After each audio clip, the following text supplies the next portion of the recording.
But I would like to tell you of two women that each sold a business to Berkshire Hathaway, to me actually, for many, many, many millions of dollars.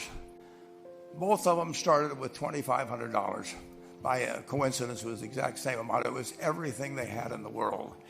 And one of them was a woman who landed in Seattle in 1917, couldn't speak a word of English, had a tag around her neck.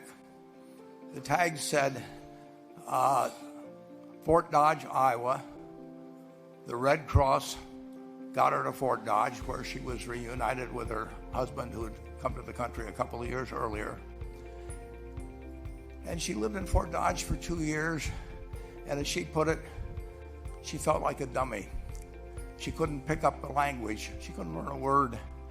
And so she and her husband decided to move to Omaha. So they came to Omaha in 1919, and there she found a small colony of Russian Jews, so she started feeling more at home. And then as her oldest daughter went to school, she would come home, this daughter, Frances, and she would teach her mother the words she'd learned in school that day. And this woman, Rose Blumpkin, spent 20 years saving money, bringing first her siblings over, her mother and father, $50 at a time. She sold used clothing to do it. She had 4 children during this period. And by 1937, after 20 years, she'd saved $2,500. She went to Chicago and she bought what she could of furniture. Her dream had always been to open a furniture store.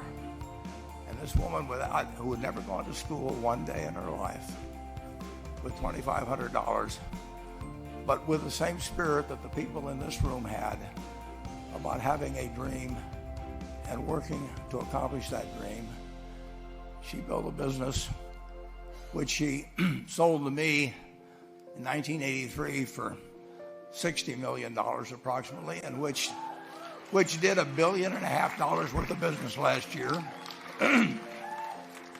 The 4th generation is working in that business. This woman, Rose Blumpkin, she worked for me until she was 103. And then she retired, and she died the next year, which is a lesson to all of Berkshire's managers that premature retirement, you can't tell what's going to happen. But Mrs. B, with her $2,500, one further fact about her: she could not read or write. And she went into a furniture business, and she didn't bring anything unique in furniture, but she brought a determination to succeed. She knew she could outwork anyone else. She knew she cared about her customers. She worked at very low gross margins, but she built this incredible business. And I saw one other woman who did a similar thing with $2,500. I paid her hundreds of millions of dollars for her business. And incidentally, there's been no money put in it since the $2,500. That's been the total capital paid into the Nebraska Furniture Mart.